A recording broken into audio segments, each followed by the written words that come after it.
Well, good morning, everyone, and welcome. My name is Ian Hamilton. I'll do proper introductions in a moment.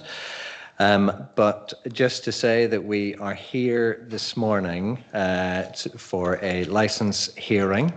Today we will be considering a new application for a premises license under the Licensing Act 2003 for the Old Crown Inn, Park End, Paganhill, Stroud, GL5 4AZ for an annual 3-day music festival to be held between July and October each year.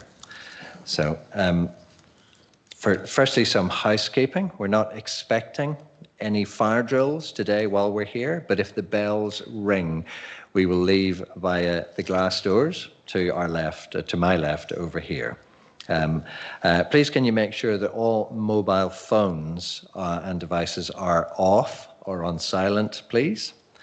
This meeting is a public meeting and it is being filmed. The recording of the hearing will be available for public viewing on the Council's website, and by being present here today, you are consenting to be filmed.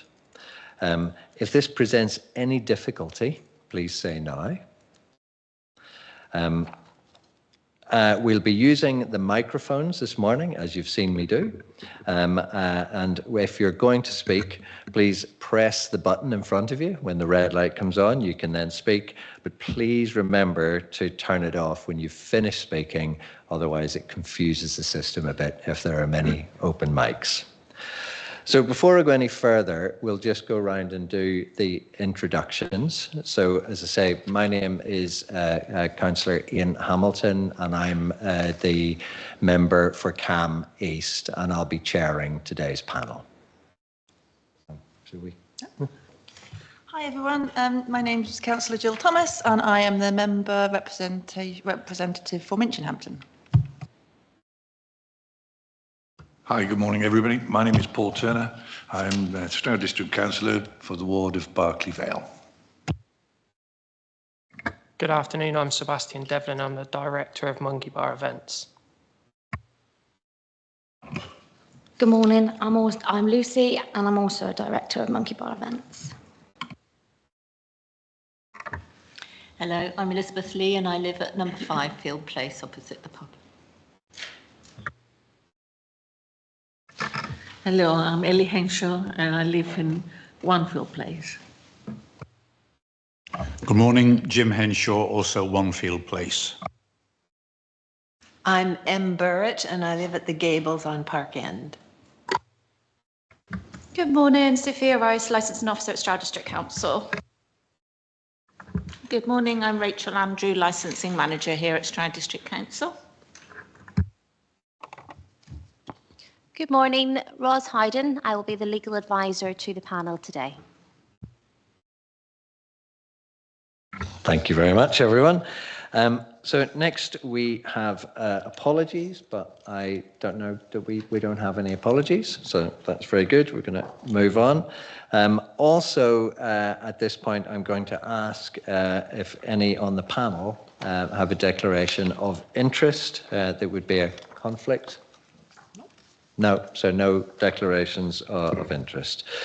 So are there any questions from anyone before we start? In which case, then we'll proceed. So we'll start the hearing. We'll following the hearing procedure that is in the pack. And this begins with the licensing officer's report. So Rachel, if you please. Thank you and welcome everybody today. We have just got a couple of spectators as well. They won't be speaking at the hearing today, but they're here to just observe.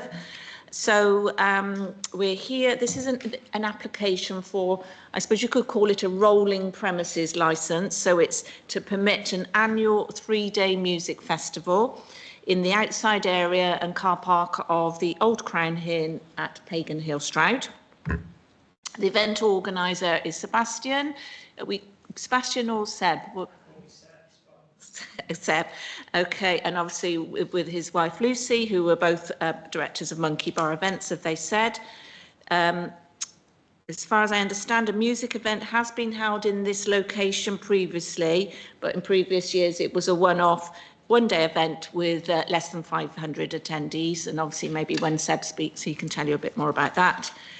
The application we're looking at is for a premises licence. So under the Licensing Act, all licences, whether it's for 3 days, whether it's a rolling 3 days, whether it's a permanent licence, they're all called a premises licence. But this particular one is for sale of alcohol for consumption on the premises and live and recorded music over the 3 days of an annual event. And the times requested are for the sale of alcohol, the live music and recorded music and performance of dance. On a Friday, the times to be 1700 to 22:30. On a Saturday to be from midday to 22:30. On a Sunday to be from midday to 17:30. And then the opening hours, so that would be the times when after which you'd expect the event goers to leave, are half an hour on from those. So on the Sunday, on the Friday and Saturday to be ended by 11 o'clock at night, 2300 hours, and a Sunday by 1800. The first proposed event under these dates is imminent, as Seb will, I'm sure, will explain to you. So the proposed first event is Friday the 3rd of October, which is this Friday, through till Sunday, to be called Sunflowers Fest 2025. And proposed number of attendees each day is 1,200. If granted, as applied for, and obviously that's for the panel to decide at the end after this hearing, the licence will allow an event to take place every year, providing that any conditions on the licence are met. When the application was submitted, the applicant submitted a draft event management plan and noise management plans, which lay out how the event will be managed. And I'm sure Seb will be able to tell you a little bit more about this when he speaks in a moment. Some of the key points within those plans were picked out in the report. And there's also some responses from the applicant to the police, including how traffic is and buses and things are going to be managed. So that might be something we want to explore a little bit more in this hearing. The applicant has agreed several conditions with the police. So if the licence is granted, the expectation is that those conditions would form part of it, or versions of them. And they are that there'd be an agreed event management plan each year, and the event would be operated in line with that management plan. The applicant will attend any safety advisory group meetings, so that's meetings that we have at the council with various authorities like police, environmental protection, health and safety. We have meetings to talk through events that are happening in that current year. There will be SIA on duty, so that's Security Industry Authority, so in other words, door supervisors to manage things. They'll have an incident log, children under the age of 18 accompanied by an adult, and also any footage recorded on CCTV will be retained for 28 days and available on request. So Seb has already had discussions with the police and agreed those. Subsequently from that agreement, there's been no representation from the police or any of the other responsible authorities. We received 5 representations against the application from local residents. Obviously, some of them are here today. Main concerns relate to noise disturbance from a 3-day music event, which is felt will have significant impact on local residents. Persons leaving the site will cause nuisance and potential damage. Surrounding roads will become congested, and also concerns about the size of the festival compared to previous events. Just for everybody to be aware that obviously not all the residents are here today that have made representation, but the panel will have read all of the representations through thoroughly. And obviously residents that are here today can add anything to support their concerns and ask any questions. Thank you. Thank you, Rachel. Does anyone have any questions for the officer from the report? No. Okay, so we will then proceed. So the next step is for other persons. So this includes the residents who are here making representation and would also have been open to local businesses and parish and town council. So I'm going to invite those of you here with your representations to speak, any or all of you as wish to do so. So please go ahead. I'm not particularly seeking to represent everyone, but we've had a discussion to try and be brief. Thank you. And I just stress, having been a resident for a long time, we approve very much of the cause and are very happy to live next to a thriving pub. So trying to be positive about this. I'm rather concerned practically at the very late date of this hearing because the event takes place in 2 days. So it seems to me, to some extent, that there's a bit of an inevitability about this, or there's a very difficult problem for Sebastian. So on the assumption that it goes ahead, I would like it to be very clear that experience of previous events makes us think that this is a lot bigger, goes on for a lot longer, and the particular problem is going to be the very much larger number of people getting to and from the event. That worries us, I think, because potentially in the region of 2,000 people who won't know the neighbourhood will be trying to find their way home. It's been suggested that as far as possible, they make their way through some little footpaths to adjoining roads where parking has been suggested. I would think it's essential that the security is not so much just on site, but it's in the neighbourhood to guide people who otherwise are going to be lost, possibly somewhat inebriated, and just occasionally a little bit of trouble. And so my stress on behalf of us here is that the security on site, I'm sure, is fine. It's the neighbourhood that we're concerned about. And I think we are all united in feeling that until this has, assuming it goes ahead, been proven to work on this size and duration, that there is not a rolling licence, that it has to be renewed next year in the light of what happens this year. One last technical question. The licence expires on Sunday, but the pub continues to serve alcohol under its normal Sunday licence, right? So there's no particular requirement for the revellers to go home at that point. They may well, that means 3 nights that people late at night after consuming a fair amount more will be trying to find their way home. Thank you. Thank you. Give me one moment, please.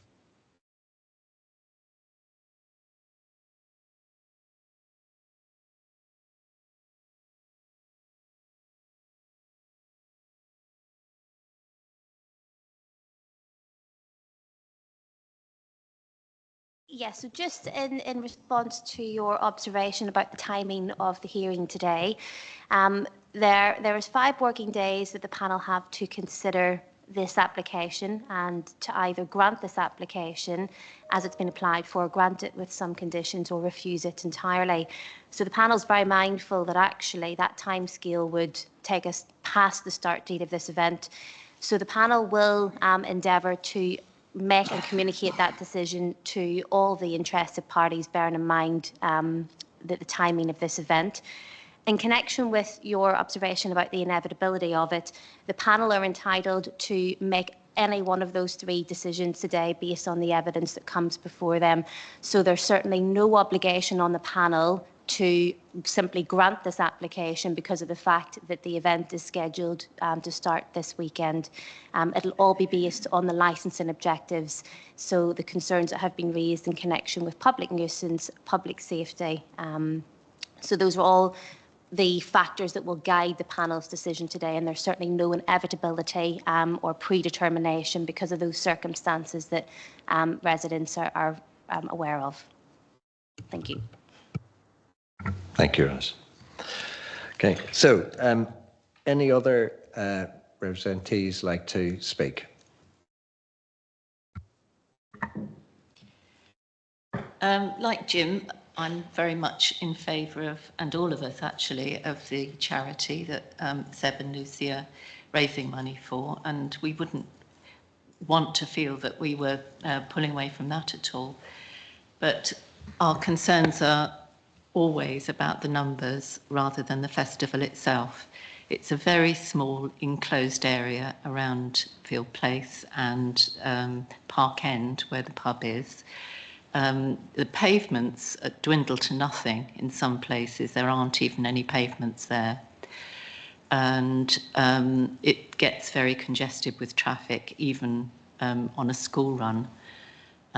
So I'm aware that arrangements have been made, facilities there for transport, but that won't stop people driving to and fro, and it won't stop pedestrians walking up and down the road, and particularly, you know, after they've been drinking.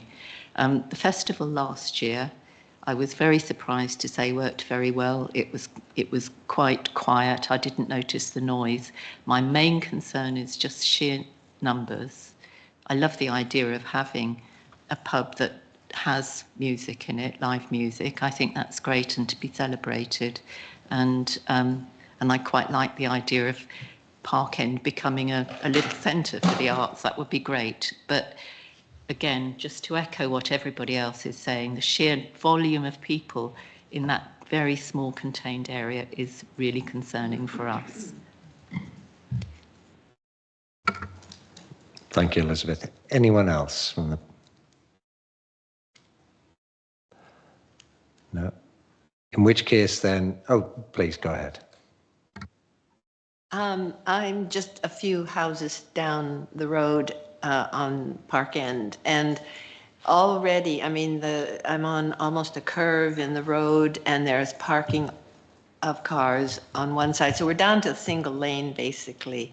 If two, cars come, they have to come over towards the walls very, very closely. And I'm just concerned about the traffic down at my end. I'm far enough down, the noise, I'll hear it, but hopefully it won't be overly difficult to stand. And that it's more the traffic and the congestion and the cars that are already parked there. Years ago, there was a side swipe of a car. You know, people can't see always that well down around the corners. That's my concern, is for the traffic. Thank you. Thank you. Just a comment that some of you had raised in your representations about the importance of visiting the site. Just to reassure, I did visit. I walked around Park End. I walked down the footpath down to Mill Farm Road, so to get an impression of the area, so that you're reassured that we have had a look at it. And I know that my colleagues on the panel have questions just about the location and how it'll be managed. So just reassurance. Okay, so if that's all of these speakers from the neighbourhood representatives, any questions, particularly Seb and Lucy, any questions for the representees? I don't have any questions for them, but I obviously want to respond to some of the things that they've said so I can clear up some of their concerns, if that's okay. That's fine. Sorry, I'm being corrected, Sam. So questions at this point, but you will have the opportunity to speak and you can respond to points then. Okay. All right, so from my panelists, any questions for the representative?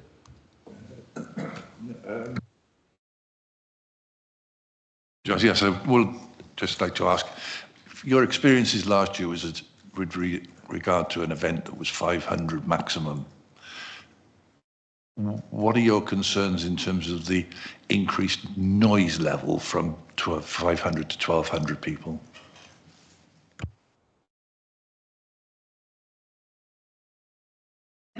We're near it, fairly near, not the nearest. I think it's going to be a lot louder. It goes on for a lot longer. I think, if I was honest, that's part of life. It's the much larger number of people, the majority of whom will have no knowledge of the neighbourhood, and all the toing and froing and the possible hazards from that I would say matters more than the noise. Would the rest of us agree with that in terms of priority? There are regular events at the pub, and I'm not anticipating the noise would be any greater than the regular events, the music noise, that is. The noise from the people, it's difficult to estimate, really. I don't know how we understand that until we'd experienced it. Thank you. If I can say something, my concern is that usually whatever they do in the pub, it takes the area of maybe Stroud and surrounding the pub, etc., etc. But I think so many people are coming from somewhere else that don't know the area, they don't care. And it's much more problematic to control anybody who is not from the area. Can be coming from anywhere because it's a festival. Yeah, so it's a lot of people. In the past, we've been living there for more than 30 years. We have had, which is normal, parties for weddings, which have finished up in the courtyard in front of us, fighting, screaming women. Two men, obviously, I don't know what they were fighting for, but it does happen. Screaming women, I do not like. I have had, all those years, my children sleeping towards the pub. Now I have my grandchildren sleeping towards the pub. Now, I can put up with my concern, maybe not theirs. I think 3 days every year, when they go, it stays there 3 days every year. They may be fantastic landlords, but who is coming next? I am concerned because of my family. We live very near. And I don't want it to develop into something that we cannot control. You understand what I mean? So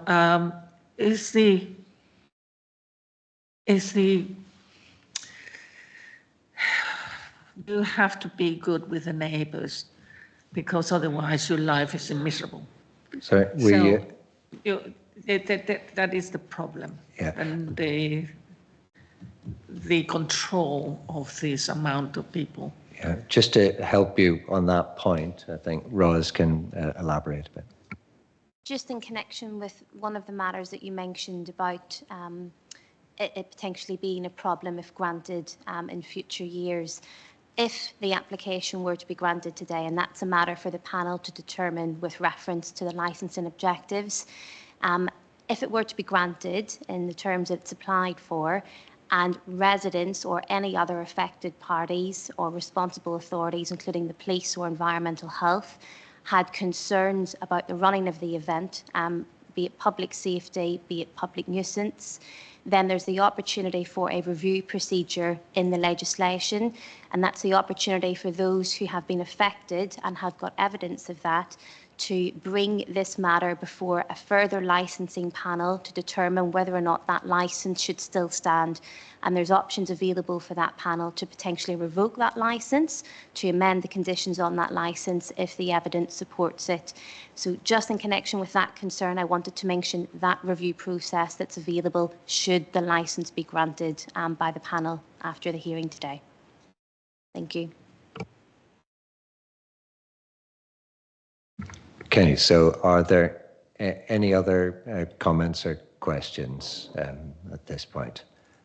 If not, I'm going to move ahead to the applicant, Seb and Lucy. So this is your opportunity to set out your application and to respond to some of the points that you've heard.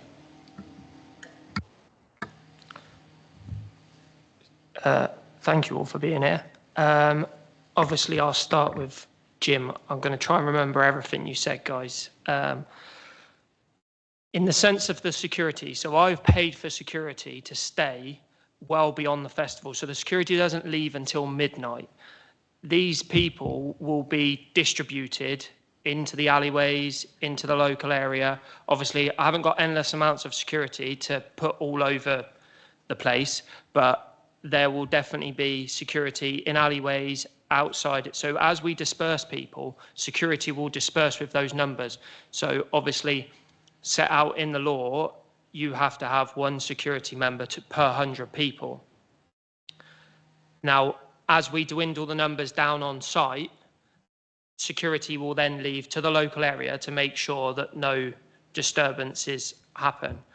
Going off of last year, the festival itself ran perfectly. There was one incident outside of the festival. Sadly, it was to do with two people that had separated and they just don't get on. It was out of my control. But the lessons learned from that was that the security left just slightly too early, and even though that was dealt with and the police were happy as it was dealt with, I called the police myself. It was a scenario I do not want to happen again. So I've made sure that over an hour extra has been paid for every single member of security to stay and make sure that we disperse people properly. Obviously, yes, there's going to be people that may come from outside of the town. At the moment, 95% of tickets that have been sold are from Stroud. They're not people, I get that they're outside of Cashers Green or outside of Paganhill, but they're not actually from outside of Stroud, really. When I started this, similar to last year, I never expected it to be people travelling from outside of the area, really. Yes, don't get me wrong, there will be some. But those things are obviously being made aware of. One concern, somebody come and saw Lucy and asked her about, obviously their garden backs onto the alley, one of the alleyways, and this is covered. So there will be security in that alleyway to cover people walking down. At the end of the day, I'm part of the community. I have been ever since I walked into the place. So I want to look after you guys and the area the best I can. Obviously, there is only a certain budget, so I can't cover everything, I understand that.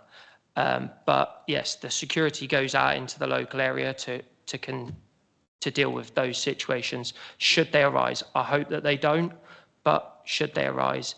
The tickets are all e-tickets, so anybody that we have issues with, or if they're ejected from site or they cause problems afterwards, their details will be taken and their tickets will be blocked if they've got a weekend ticket, for instance. So they will not be able to re-enter this festival on another day. They will be ejected. They will be banned. And not only from the festival, they'll be banned from my pub because I don't want those sorts of people about. In the sense of capacity and numbers, I understand that you have concerns.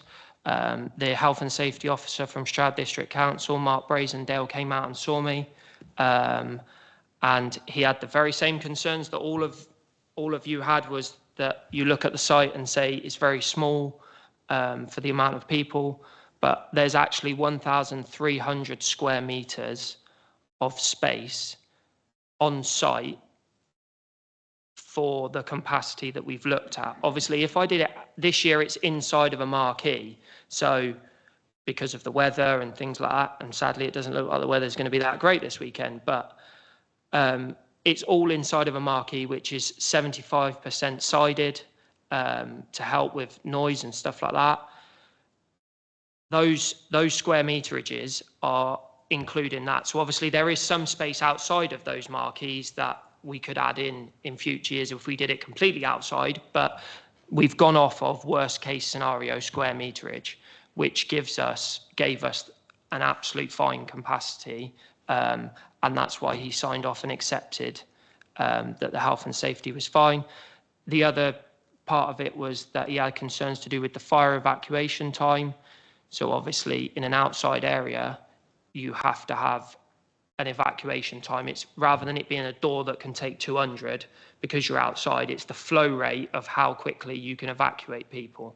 So obviously you lose the biggest fire exit. So we sat down and discussed everything, and he said, look, we just don't have enough fire exits. You need to go away and look at this. So I went away and looked at it, and we've had 2 fire exits built, purpose scaffold fire exits built that will allow us more than enough time flow rate, even if one of the fire exits was closed off.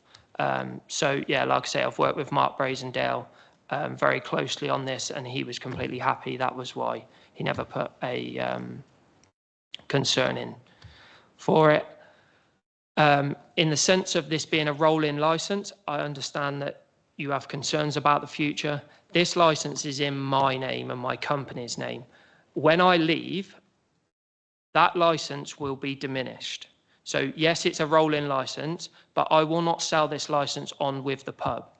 If somebody wants to do what I've done, they would have to restart. The reason I've applied for a roll-in license is because if I apply for this every year, this costs £600 to just get a license each year, because you have to put it in the paper, you have to pay a license to the council. It's a lot of money to keep paying out every single year. If there wasn't a review process, I could understand people's. So, sorry, there's a point of clarification I think we want to raise to do with the license and rolling on.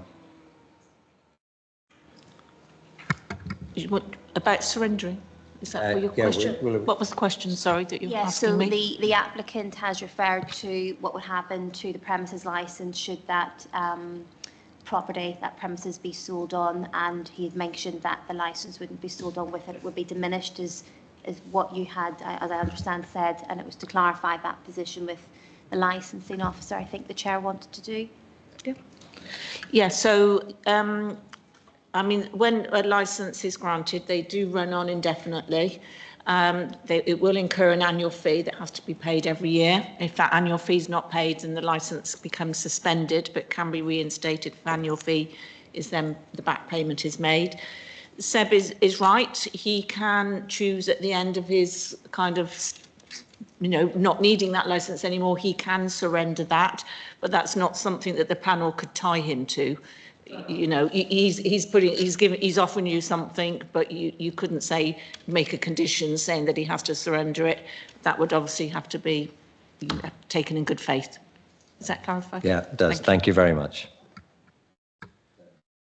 Yeah, so the license for the physical pub, the one that you were on about where they can drink out, like on a Sunday it finishes at 6, I could theoretically use the pub license to then carry on serving after that time. I can promise you I'm not going to do that. These events take a lot of time, a lot of effort, a lot of build up, a lot of takedown. So at 6 o'clock when everybody's left site, I then have to deconstruct the site ready to be able to run the pub on a Monday for the customers. So there's no plan, never will there be any plan, because I think I would kill myself if I did that, to carry on going for 3 nights. There's no plan. That's why it finishes at 6 o'clock on a Sunday, so that we have time to be able to dismantle and put things down and put things away. So, because obviously we have the pub, we don't want the pub to be closed from the community all the time. So that's why that time is there, that on the Sunday evening and the Monday that we're shut, we can do the dismantling. Like I say, I do understand by what Rachel said, they can't tie me to it, but that is my promise to the community, that when I leave, the pub will keep its licence, but my festival licence that I'm applying for here today, I will surrender back to Rachel and ask her to get rid of it. And anybody coming in the future would then have to restart if they wanted to do that. And that would give you guys the opportunity to be able to say, if there had been any problems or any issues, or the fact that Miss Henshaw or Mrs. Henshaw mentioned that you don't know who these people are. So obviously you want to get to know them before you allow them to go and put a massive event on. That is my promise, that licence when I leave, and I have no plan to leave anytime soon, but when I do plan to leave, that licence will be surrendered back to Rachel. In the sense of the review process, as the lady said, there is a review process in place. So if there is anything that happens that is a problem, first of all, I'd like to hope that you would come and speak to us as being part of the community. We will work with you and we can look out for the future years that if I've made a mistake or I've missed something, I will hold my hands up and say, look, next year we can put this in place to keep people safe or whatever it may be. If you don't feel like I've covered the point, you have the right to go to the council with evidence and ask for a review of the licence to be able to, for them to put conditions on or to revoke it, whatever it may be. But I've spent hours and days and months on this project for not only this one here, but the one that I have in Brockworth, measuring out, making sure that everything is in place, that health and safety is in place, that fire safety is in place, that people's safety is paramount.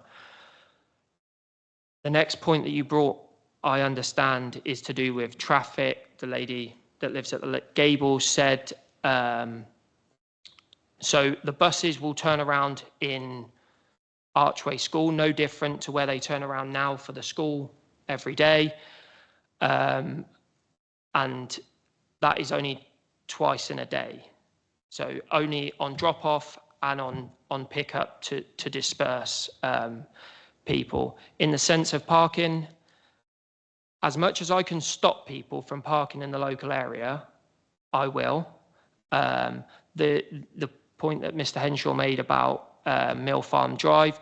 So Mill Farm Drive is only a drop-off point. I'm not telling people to park there, nor am I asking them to park there, because I understand that there's houses there. But rather than us cause congestion in Park End, which is very difficult to turn around in, if we use Mill Farm Drive, it's slightly easier. I'm not saying that I'm not going to cause congestion anywhere, but it's slightly easier in Mill Farm Drive to do a turnaround drop-off point. They can drop off, they can drive off and be down the hill, and people can walk through the alleyway to get to site, which I don't think will cause too many problems. In the sense of parking, so at the moment, we've said to people about walking to site as much as possible. And then there is also the car parking down behind Woodies, down the bottom. There's a public car park which holds over 100 cars, I believe. I didn't go and count them one for one, but there's a significant amount of parking in there, which very rarely at the weekend is used. So obviously we've pointed them there, which is only a 5-minute walk up to the pub, and then you've got people being able to walk to site. Sadly, it falls that the school have an event on this year. I think it's a singing thing in the hall.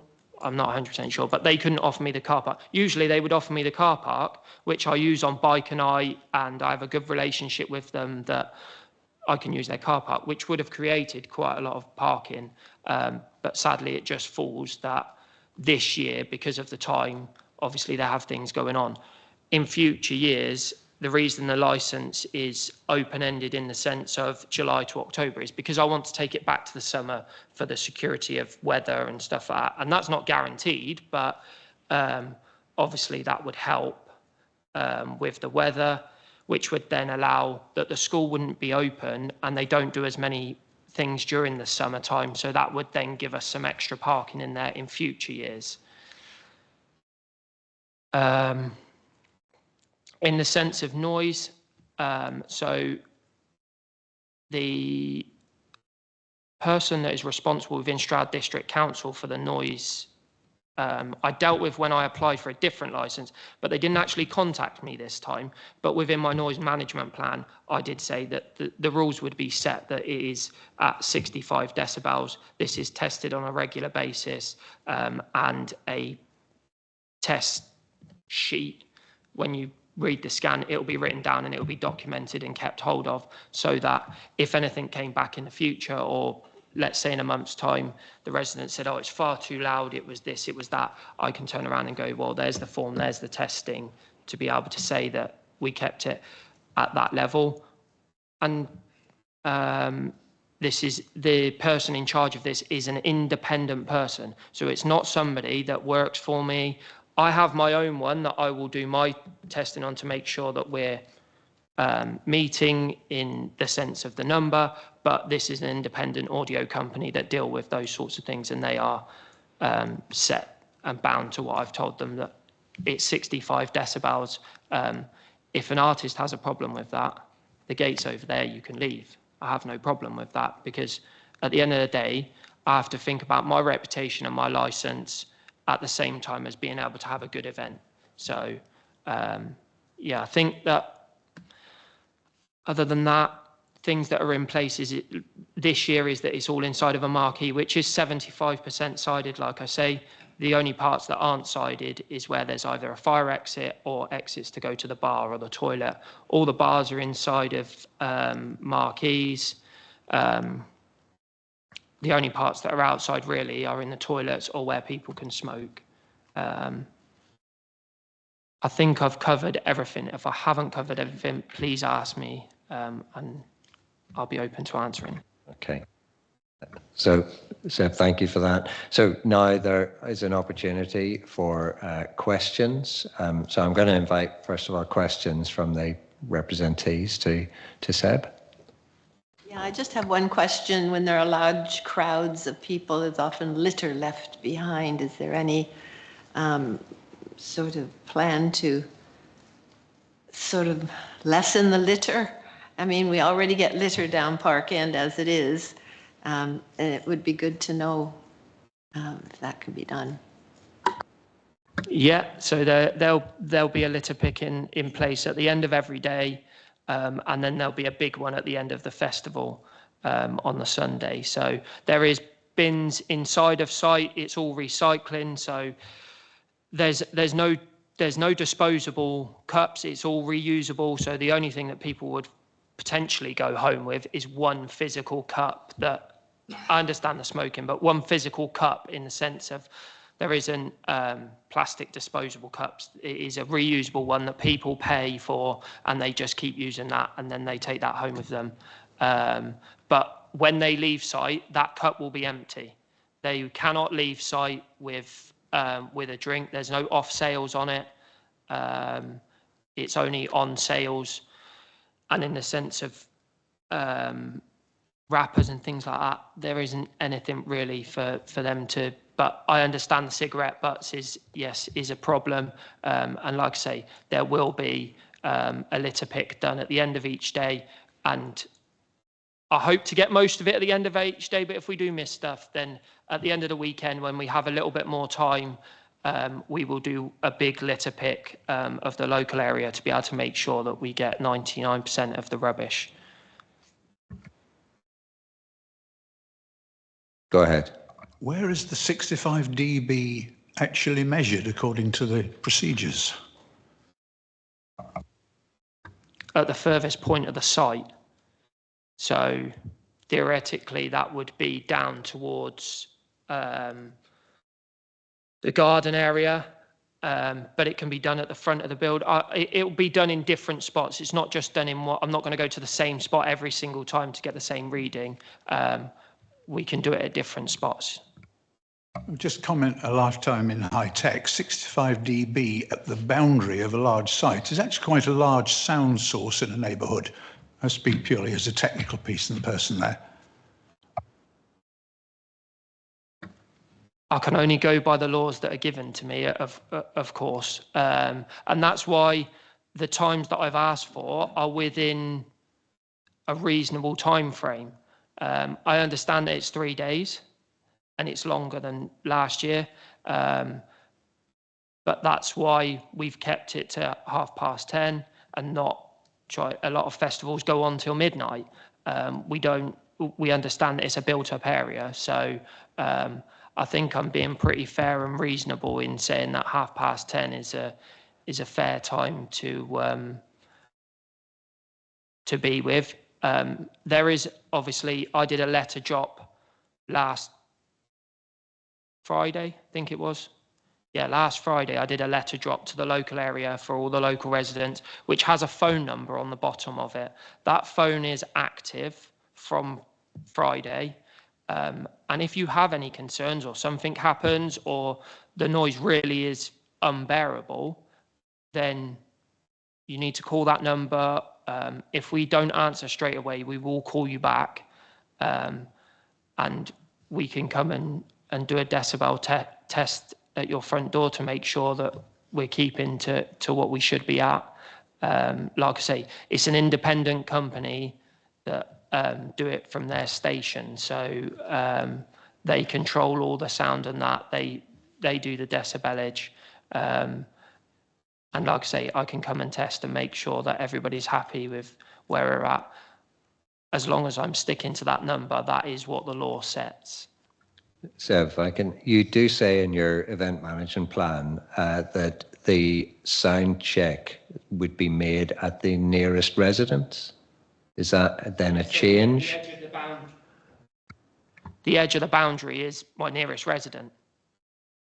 So I can do it at the nearest. So I don't know if you came into the pub, but when you look in, you've got the kids' play area and then there's a garden. At the end of that garden is the start of somebody else's garden, which theoretically is my nearest resident. But like I say, we can do it from different points. I can do it from there. I can go and stand at the entrance to Field Court as well, which is roughly about the same. But your plan is to manage that 65 dB level at the boundary to the nearest resident. Is that what you're saying? Yes, that's what it states in my plan, so that's what it will be. Right, thank you.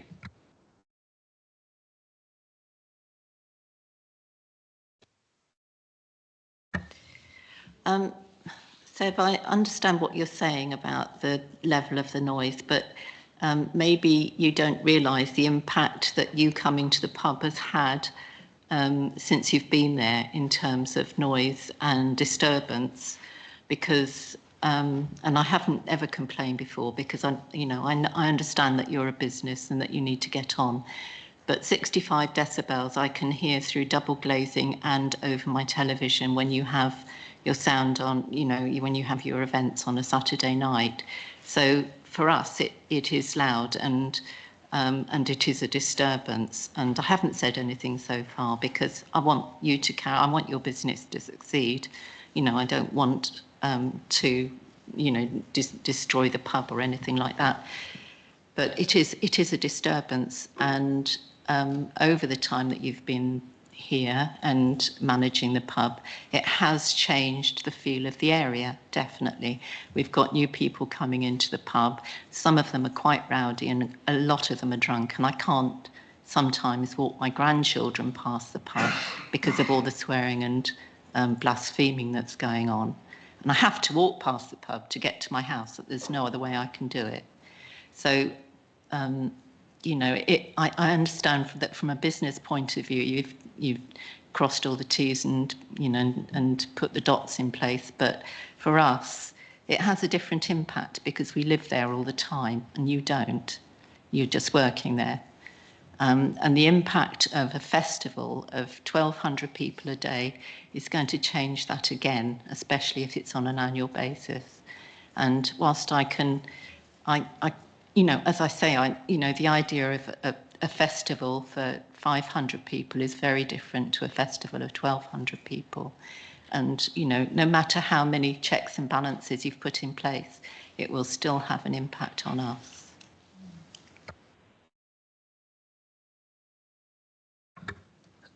I don't really know what to say. The day-to-day running of the pub, it's sad to hear that's your view. In the sense of noise,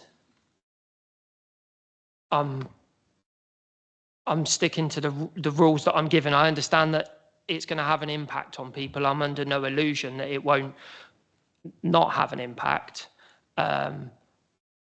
But those rules are set there, which are to be used. And for us to be successful and for us to be able to do things for the community, for us to be able to do things for charity, obviously I have to make the most of them to a realistic point. If 65 decibels is far too high when we do the sound checks, and I said in my meeting with Mark Brazendale that if he was to speak to the person at the council to do with the noise, they're more than welcome to come out and inspect the sound checks on the first, like before the festival opens, to make sure that they're happy with everything. So I never heard anything back regarding that, but that was the offer that I made to them to allow for that to be checked. But will you check during the sound checks that the noise levels are being maintained? You know, you've got your own independent assessor, and you said you're also going to do it concurrently yourself. Yeah, so, yeah, I'm going to do it.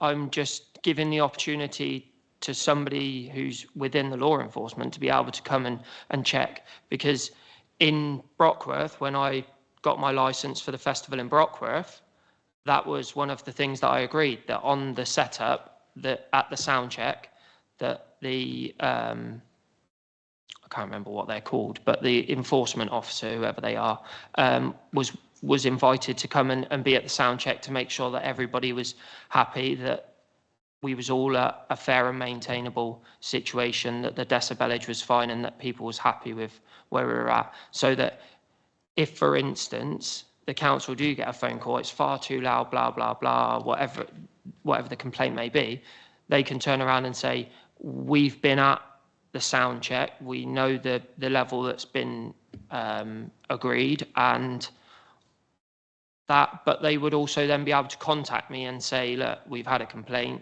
can you provide me with your sound check list so that we can make sure that you're sticking to the agreed level. Other questions? No? I'm not, you know, I need to understand. I'm sorry, it's my second language, so I have to think a little bit more. I can't go very fast.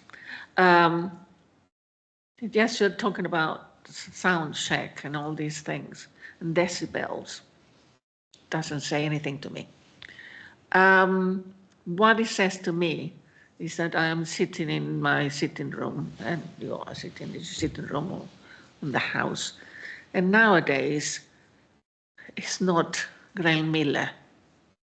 It's a boom, boom, boom, bang, bang, bang. That is the lower volume sound that travels. And it's like a heartbeat. That is what worries me. I love music. I love music. I'm Latin American. I love music. But there's certain music that travels longer because of how it's made. The vibrations or the lower part, because there now is quite a lot of the Cecil Common had a festival years ago, and what you hear is this boom, boom, boom, boom, boom, boom. We are very near to each other. It's a quiet area. No cars going by unless, you know, you can see them, you know, trying to go over each other, go over my garden as well. I'm sorry, decibel doesn't say anything. Why can't it has to be the limit of what the law says? Can it be lower? I'm not asking a question. Can it be a bit lower to the environment where we are? I mean, does it have to be enormously loud? People can't even talk. I've been to this kind of thing. You can't talk to anybody because you have to be shouting. You understand what I'm trying to say? It travels. We are quiet. It travels. And it doesn't have to be the limit. It can be a little bit less. Can I just ask, is that a question that you're putting to Sebastian? Whatever. Whoever wants to decide, tell me what it's, can it be done? Until I set everything up, I'm not going to know what 65 decibels sounds like, in the sense of, obviously, The decibel reading includes bass and all of that. So it's not just the physical sound, it is all of it that's measured. So until I get to that point of setup and do the sound checks, I'm not going to know what 65 decibels sounds like.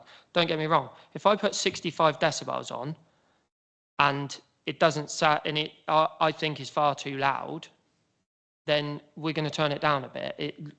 There's common sense to it. I'm just saying that the law states 65 decibels, so that's what I have to stick to. That doesn't mean that we don't bring common sense into a situation. That's for me and the audio engineer to work on. But I'm not unrealistic that I'm not going to turn around and go, no, it's far too loud, but we're sticking to 65 decibels. There's common sense, of course. Thank you. So, I want to allow the panelists an opportunity for questions, but I don't want to cut you off. So, have you? Okay. Yeah. So, as I've just been reminded, you will have the opportunity to sum up your position collectively at the end. So, if there are no more questions for Sebastian right now, I'm going to allow the panel to ask questions. Okay. Is that all right? Okay. Thank you. Paul, please go ahead. Hi, Zeb. First of all, I commend you on an excellent business plan and for the festival, and the attitude towards working with the community. But obviously, there are concerns we have to address. First of all, can I ask you, based on obviously you're in business, but why do you go from 500 to 1,200 in one fell sweep in terms of the numbers and the capacity? Do you want to? So obviously we wanted to make the most of the space that we had. The one that we did last year, we sold out in 2 weeks. And I just kept getting asked for more tickets. And I was like, I don't physically have any more tickets. That is what the law, that's what my license states. So that's all I can do. That is all there is. And so this year, obviously making it bigger, we wanted to give as many people as possible the opportunity to enjoy what happened. That's why we went to 1,200. So you mentioned that you've got 95% of people coming from the Stroud area. And that leads me into a couple of questions. But first of all, how many tickets have you actually sold at the moment? And what happens if the license isn't agreed? What plans have you if there's a problem for you? So at the moment, there is only 500 tickets on sale. So my current license for the pub allows me to do it for 500 people, the same as I did last year. So I said to Rachel that I was only selling the 500. So physically on Ticket Fairy right now, there is a limit and it is only 500 tickets for sale. So once I sell them 500, that's it done until we know what the scenario is with the license, of course. Excuse me, Paul, but have you sold out for one day only? The 500? So they're 500. They're 500 per day. So it's split out. So there's obviously weekend tickets and then there's individual day tickets, but it will only allow you or allow the ticket company to sell a maximum of 500 tickets per day. So that it cannot go over what my responsible license is at the moment. Obviously, when... I'd like to just clarify, Rachel. So if Seb has sold 500 tickets per day or weekend tickets for the 3 days, is that all allowed within his current license? Yes, he could do that under his current licence because there's a premises in place for the pub, and that's obviously got alcohol and entertainment permitted on it, and under the exemptions for the music under the Licensing Act, provided he sticks under 500, then he'd be able to have music in those outside areas. Thank you. Sorry, Seb, go ahead. Right, super. Well, that's music to my ears because you haven't taken anything for granted. No. Right, fine. Now then, as far as the access is concerned, there is a conflict in the reports I've read as to whether the buses are dropping off at Millbrook, Mill Farm rather, utilising the lane, or whether they're turning around in the school car park. So the buses all come in as they would to do the school kids. So they'll come in, go into the school, turn around, drop off, and they'll drive out. So they won't go down Park End Road and they won't go in Mill Farm Drive. So exactly the same as they would to service the school is exactly the same way they will service the event. And that I agreed that with the school maintenance gentleman, that the buses could come in, turn around and drive out, because that's the only way to have a bus, is for it to be able to do that, because we're definitely not driving one down Park End. So in effect, then, that mitigates the worries that one of the residents has about the utilising the narrow, dark lane. They won't be walking down that lane if they're being dropped off in the car park. The people from the bus won't be walking down the lane, but obviously people that aren't using the bus service, that live in, say, Cashers Green, for instance, those people obviously will walk down the lane or walk down the paths. So yes, the bus driving down Park End is not a concern. I've mitigated that, but obviously I do understand that they have concerns about people walking down the lanes to get back to Cashers Green or to Ebley or something like that. You didn't clarify why you'd gone to 1,200 in as much as the space allows. That's all, is it? Just that? Yeah, pretty much. We wanted to make the biggest amount of capacity that is safe enough so that more people can enjoy it. Because like I said, last year we sold it out in 2 weeks, and I could have sold a lot more last year. I had hundreds of people messaging, asking for tickets. Is there any tickets? Is there any tickets? Point. Don't hold you up too much of it for Jill to have a word, but what about the situation regarding reckless parking? We all know that people are not that considerate when they're parking vehicles, and emergency access could be a difficulty. Are you doing anything to monitor reckless parking within the area? So there's security distributed down the fence line, which is what was one of the things that Nick Batty from the licensing asked, that the fence lines have checks. Those perimeters obviously look out onto the road, so the security will be asked to keep an eye on that to make sure that nobody's recklessly parking. I hope that people don't. If a local resident or somebody sees something that's reckless, then they have the phone number, just call us. I will do an announcement over the PA for that person to go and move their car. Or if it's caught beforehand, we will ask them to move their car and go and park it in somewhere that's been designated. Out the front of the pub is not for parking. That's where the local residents park. So, yeah, like I say, I'm under no illusion that I can't stop everybody from doing it initially, but as much as we can prevent it, we will. And if somebody sees something, I please ask them to contact us so that we can get it sorted as fast as possible. Okay, just two very last two questions. Where the 65 decibels are concerned, you've said you'll be reasonable in balancing that consideration when you've tested it. However, what about the crowd noise? Because at the end of the day, when you're doing your tests during the festival, the crowd noise could take it well above 65 decibels. If they're all singing with the bands, etc., how will you control that? Very good question. Something I'm going to have to think about. I'll be honest. The measurements will include, when you do the measurements, I'm not going to ask everybody to be quiet when the measurements are done. So those measurements will include people making noise as well. Obviously, the rules do state, and don't quote me word for word because I can't remember it word for word, but it's 65 decibels for more than 15 minutes. So if there's a song on, averagely a song lasts 3 or 4 minutes. If people are singing to that, it might last 3 or 4 minutes.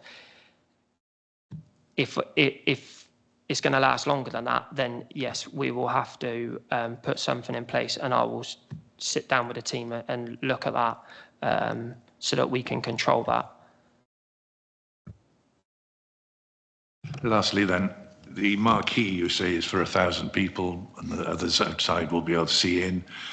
The weather, the weekend is not very good forecast for you. What happens if the 1,200 people, if you get a license, surge into the marquee? Is that safe? No, obviously that's not safe, and we have to control that. We have to make sure that the people are spread out. Obviously, I understand that the weather is not going to be great for the weekend, so it is something that we're looking at. Obviously, I've not sold 1,200 tickets right now, so at the moment, going on the weather we've got and the numbers of tickets that I can maximise in the sense of the 500, there's no worries, but I will go back. I'm applying for 1,200. That doesn't mean that right now I'm going to use 1,200. If it's granted today, then we will look at the weather before we go and put the extra tickets out on sale. We may have to reduce that slightly for this year because of the adverse weather. We have to work with that. Obviously, the numbers allow us for future years. 1,200 is the maximum, but like I say, we go back to the sense of there's common sense. I have a health and safety officer in place to work with me to be able to help me make these decisions based on the situations around us. When I applied for it, we didn't know what the weather was going to be. So we have to work with that. Like I say, if we go back and look at the weather and the license is granted, we may only put 900 tickets on sale this year. Being honest, because of how long this has all taken, I don't expect to sell 1,200 tickets this year because we're so late in the day. But we have to look at the adverse, but they all come into play in future years in management plans that obviously we have to look at, being able to predict the weather as such we have to put into place. So it may only be that in future years we sell X amount of tickets in segments so that as we get closer to the festival, we have a leeway that we don't turn around and go, oh, sorry, you've bought 200 tickets, but you can't have your tickets. We have to look at those things each year in its own right. And that's why I said that I wanted the time frame to be able to bring it into the better weather so we were guaranteed a little bit more. And obviously in future years, I might not have to use a marquee, which gives us a little bit more space. But it's all, like I say, a health and safety officer is in place to be able to make those sensible decisions. It's not all about, I get that I want to raise money for charity, but we have to be sensible that people's health and safety is paramount. Thank you very much. Excellent answers to the questions. But, you know, you want to raise money for the charity, but obviously at the end of the day, it's still a business, isn't it? Yeah. Right, thank you.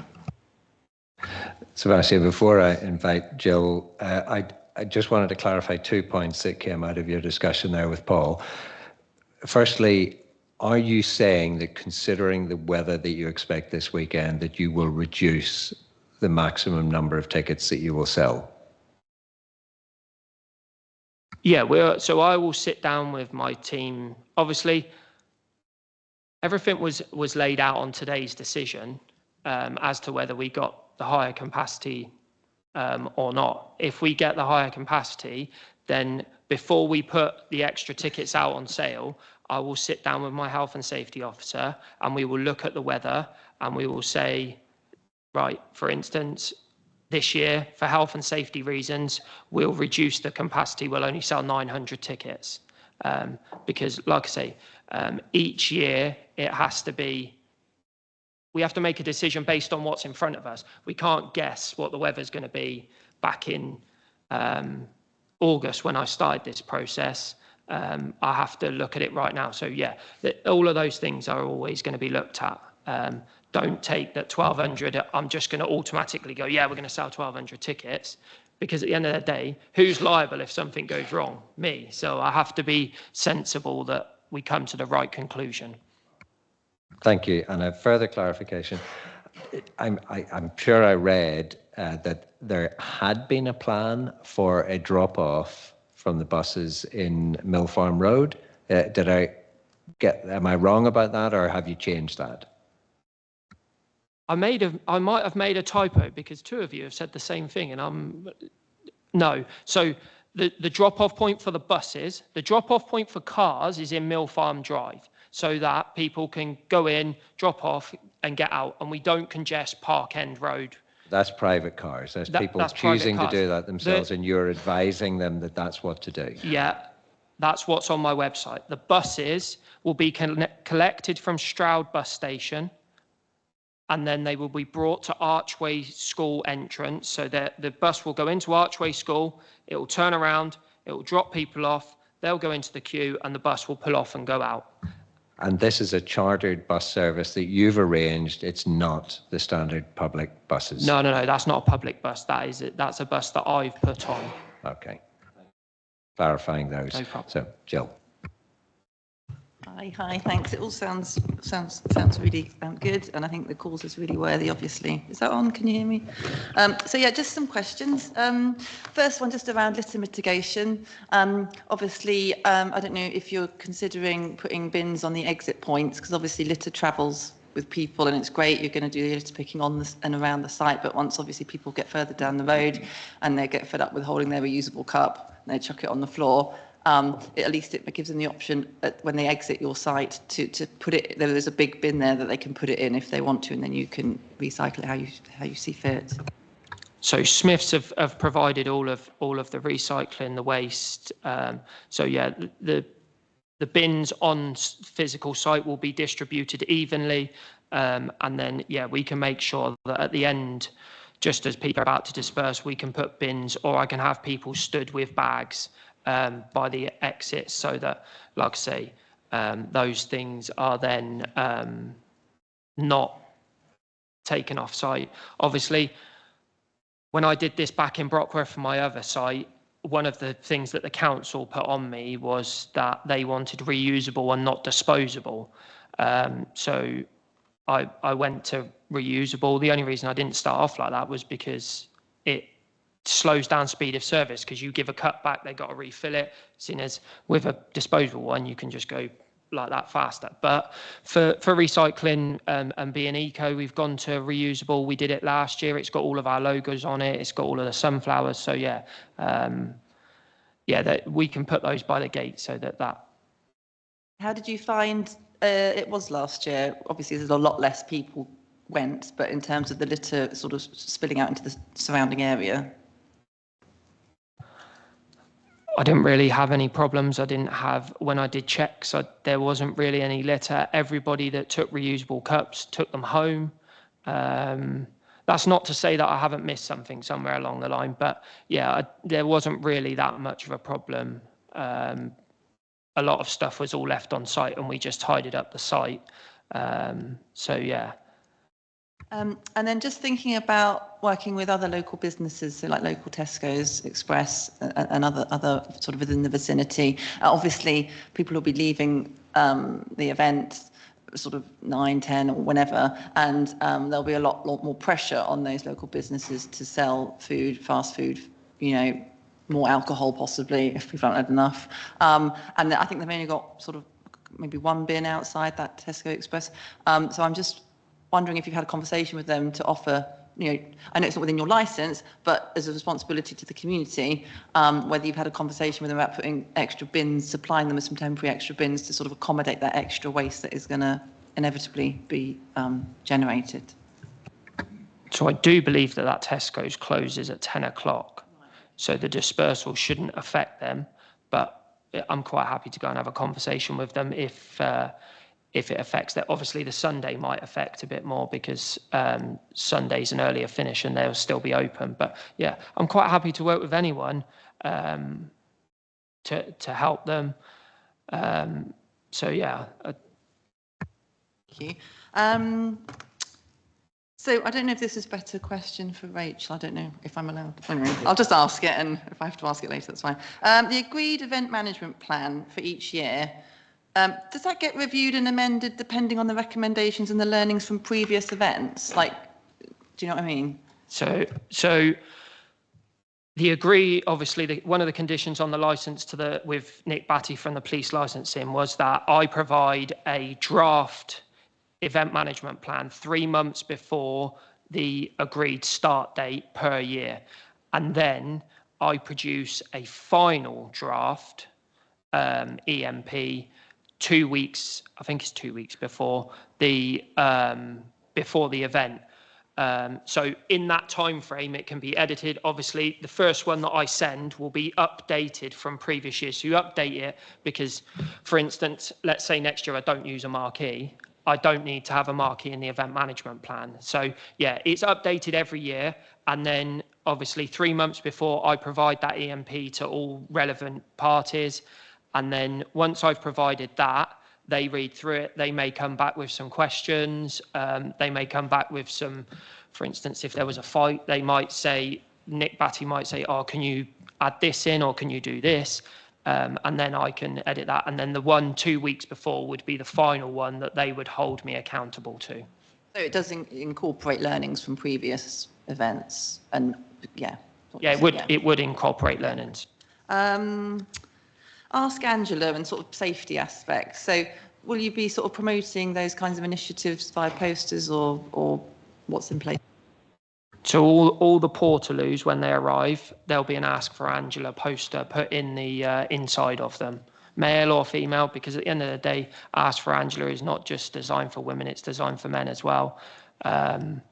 So yeah, there's obviously Ask for Angela. The staff are on site to keep an eye on spiking and stuff like that, because obviously it's a big thing that's now come in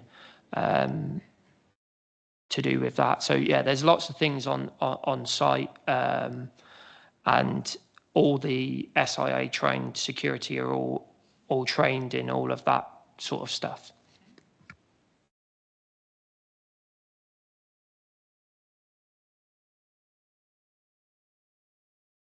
I think that was all my questions. Thank you. All right, thank you.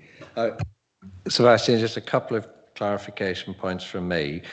From the events that you've run there before or at Brockworth, have you had a significant number of incidents? You know, we've heard about rowdy behaviour, and has that been a feature in the past? So the one at Brockworth hasn't been run yet. I went through this process in Brockworth, and then the residents tried to take me to court. So that's why I'm in this situation. But that has now been cleared up, and that's all been approved, ready for next year. I've run numerous events, not just in the pub, but outside of the pub, because I have an events company. Very rarely do we get any trouble. Like I say, last year, we didn't have any trouble whatsoever within the festival. When the festival ended, 2 people that had separated a few months before decided that they would have a bit of a Barney, let's call it. And yeah, the situation arose. But that's one of the learnings from last year, is that I sent the security home just that fraction too early. Yeah. So this year, like I say, I've paid for them to stay well beyond the end, so that we can make sure that everybody's left site and dispersed safely, and that there's no problems. When I called the police to deal with the situation, they came, and when I spoke to the local PCSO, she was all happy with everything that had been done, and I didn't hear anything from any licensing panel. Just had one more question. So the festival, it's a 3-day event, two nights. Have you thought about just having it over 2 days and a 1 night, just to, you know, in future maybe?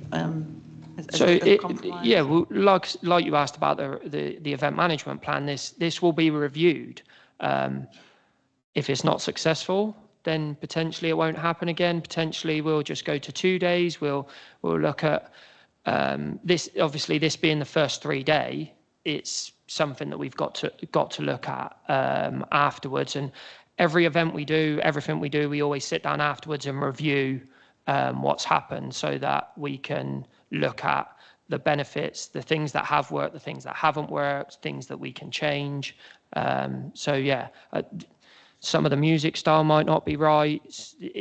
there's many different things. Obviously, this year is very different to last year, but yeah, we'll sit down afterwards and take people's feedback on board. So yeah. Paul. Yeah, one last question from me.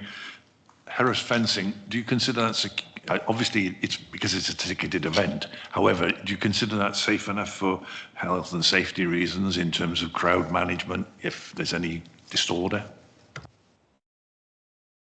Yeah, I don't see why not. We've got enough exits to be able to disperse if there is order, that we can move people out safely.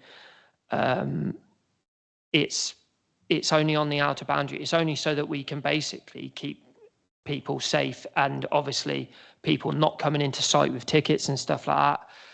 One of the concerns from Nick Batty was that items could be passed through Harris fencing, and my agree to him was that there would be somebody on the fencing that's not covered by the marquee. There would be a security guard on there monitoring that fencing, so those sorts of things don't happen. But yeah, 90% of festivals use Harris fencing. I don't think that it's not.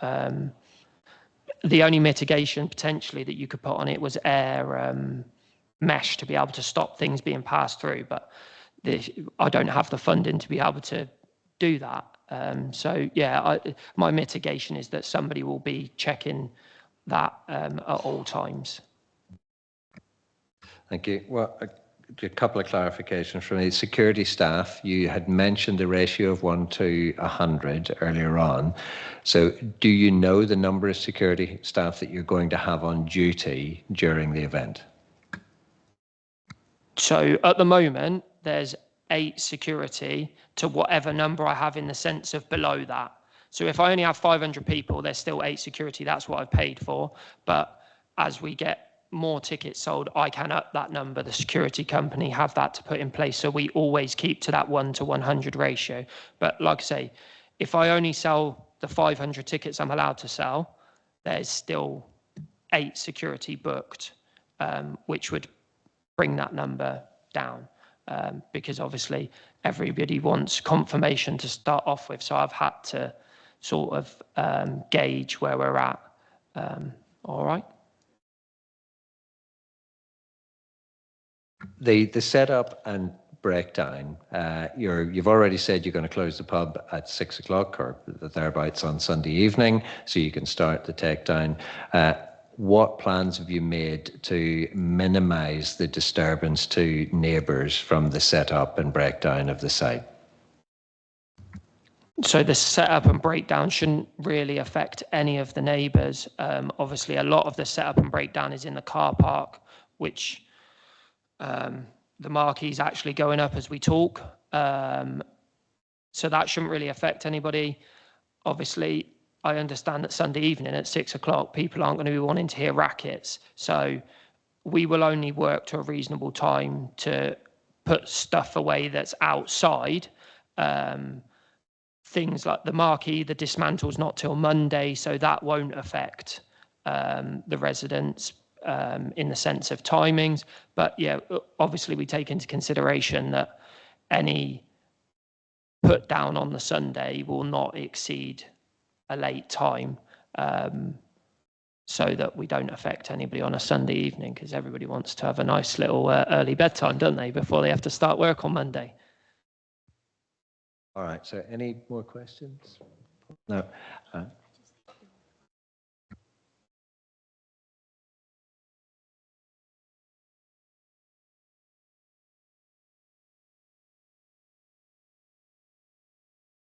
Yeah, so a question from Ross. The telephone number that you've got as a point of contact, will that operate throughout the festival event, and will it also continue to be operational during the setup and takedown, so that if there is any disturbance, that people have a way of getting in touch with you? It'll be on throughout the whole festival. I'll be honest, I didn't think about the put up and takedown.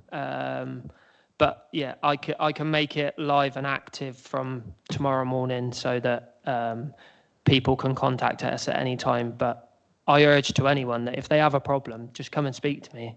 I'm not, in no way, shape or form am I going to be horrible.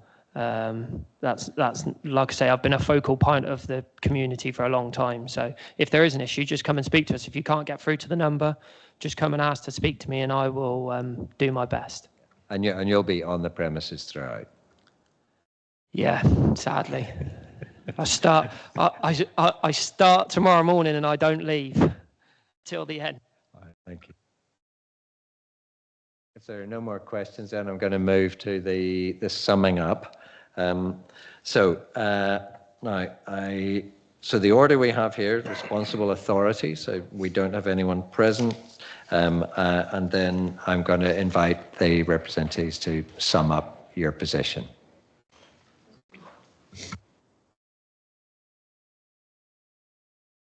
I don't think we really want to drag it out further. You've clearly got a good cause and are doing your best to run something.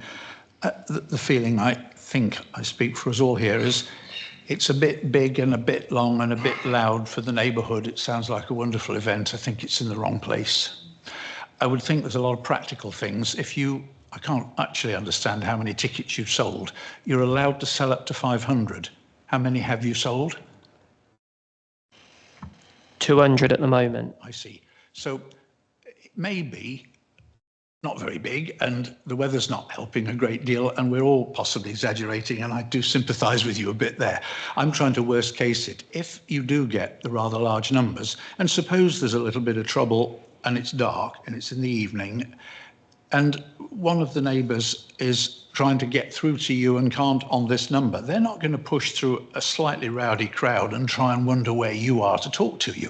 So I think we need an assurance that that number is going to be rapid response. Sorry, Mr. Henshaw, I think we're straying into questions again. This is strictly for summing up. I take your point, yeah. Thank you. But I'm summing up my position. I think that's the crucial thing that we would say. We've mounted our concerns. I think that's the principal concern, that is in place. Our phone will be available all the time, and as fast as I can answer it, I will. That's as much as I can promise you. Like I say, as fast as I can answer it, I will, and as fast as I can deal with whatever the concern is, I will. Seb, I'm going to give you a chance in a moment just to sum up. Any other summings up from the representatives? No. Okay. So, Sebastian, please. I don't think there is anything to sum up. I think I've answered as much as I can, and obviously, to me, this is the first year on a bigger capacity. Like I say, we're under no illusion that we have to deal with the adverse weather that could be in place. So the license is applied for on a max capacity situation. That doesn't mean that we're automatically going to go and sell 1,200 tickets every single year if it was pouring down with rain or there was snow or whatever might happen. We have to take into consideration the situation we're in. Obviously, we have to plan from the start, best case scenario to be able to give us, but we always have to have a worst case scenario plan. So that is always in the EMP. Hopefully this year we can show the residents that this isn't as bad as they fear. But at the same time, obviously, like we say, this year could be very different to going forward because of the fact that the weather's not going to be as good. And also, we're given 4 days to sell potentially 700 tickets, even if it was only the 900 capacity. We got 7 days or 4 days to sell 400 tickets. It's some clear going. So I'm under no illusion that this year, hopefully, will give people an insight into the future. But yeah, the reason I applied for the rolling license is because, like I say, this costs £600 every single year. And there's a review process in place to be able to give any of these guys or anybody that lives in a local area in the future, providing they have evidence that I have broken a licensing responsibility, to be able to come to you guys and ask you guys to review it. And I welcome that. I like that process being in place, because at the end of the day, yes, people should have some power and be able to voice their concerns. There's some things I don't agree with, but that's the way that the law of the land lies. But I think that I would like to hope that being a focal part of the community, doing everything we do for everyone, and there's a lot of things that we do that people don't see. So yeah, I'm just here to put on good times and give everybody a chance to enjoy. So hopefully we can do that in a safe manner, and that is always the focal point, that health and safety is paramount. Thank you very much. And my thanks to all of you for your presentations, your questions, your observations. So we're going to move now to the adjournment of the panel so that we can consider our decision with the support from our legal officer. I anticipate that we've a lot to consider, so we're not going to ask you to wait for a decision. We will communicate the decision to you as soon as we know that, and I would hope that that would perhaps be a phone call from Rachel later today to let you know where we are. But we're not going to ask you to wait because we could be some time in discussion. So I thank you all for coming along and saying your part. It's very helpful when residents come and speak in the way that you have. So I thank you, and I thank you for a very clear and well presented application. So thank you, Sebastian. All right.